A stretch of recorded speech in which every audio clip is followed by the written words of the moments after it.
Ketika seseorang mendengar kata psikologi, orang tersebut akan berpikir psikologi klinis yang mempraktekkan psikoterapi dan penilaian terhadap seseorang.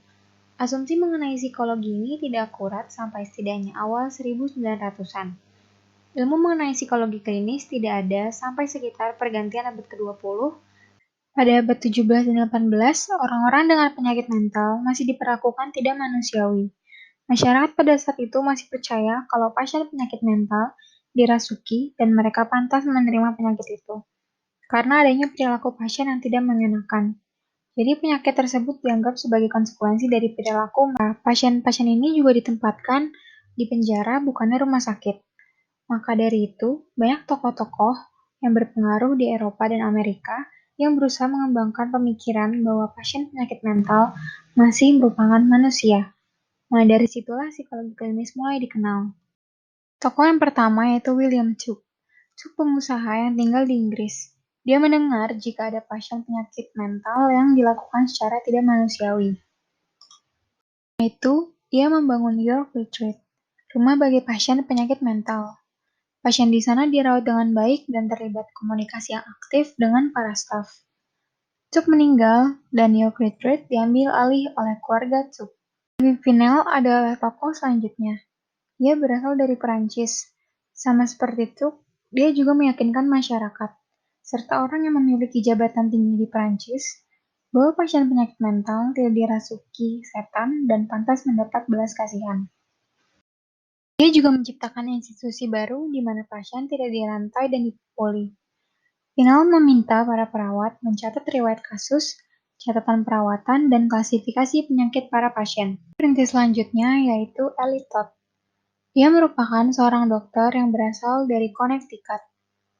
Saat itu, rumah sakit untuk pasien penyakit mental hanya ada 3 di daerah itu. Jadi, pasien yang lain dirawat oleh keluarga masing-masing. Dorothy Dix. Dia bekerja sebagai guru sekolah minggu di penjara Amerika Serikat. Dia melihat bahwa pasien penyakit mental banyak yang masuk penjara bukan karena kejahatan mereka. Selain itu, Dix akan melakukan perjalanan ke kota, mengumpulkan data cara merawat pasien penyakit mental. Usaha yang ia bangun membuahkan hasil, dengan dibangunnya 30 institusi baru untuk merawat pasien penyakit mental. Lionel Whitner and the Creation of Clinical Psychology.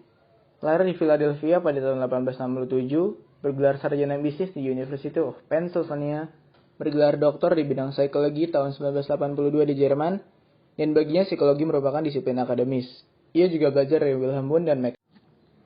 Tahun 1896, Whitmer mendirikan klinik psikologis pertama di University of Pennsylvania, sekaligus menerapkan ilmu psikologi pada manusia. Saat menghadiri American Psychology Association, Whitmer membicarakan kepada rekannya untuk membuka klinik, tetapi alangkah disayangkan mereka malah tidak berantusias. Tahun 1907, Whitmer menekankan jika psikologi klinis dapat diterapkan pada orang dewasa dan anak-anak. Dan di tahun 1914, terdapat sekitar 20 klinik psikologi di Amerika Serikat yang dimodalkan oleh Whitner. Lalu di tahun 1935 menjadi 150 klinik. Jurnal Whitner juga dijadikan sebuah relevansi dalam pembelajaran psikologi klinis. Penyakit mental menjadi isu sentral yang dibahas dalam psikologi klinis.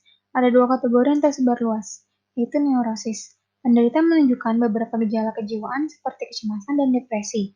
Yang kedua adalah psikosis. Penderita menunjukkan gejala tidak sadar akan realitas, halusinasi, dan pemikiran yang tidak teratur. Ada pula tokoh bernama Emil Kraepelin. Dia mengemukakan exogenous disorder, yaitu karena faktor eksternal, dan endogenous disorder karena faktor internal.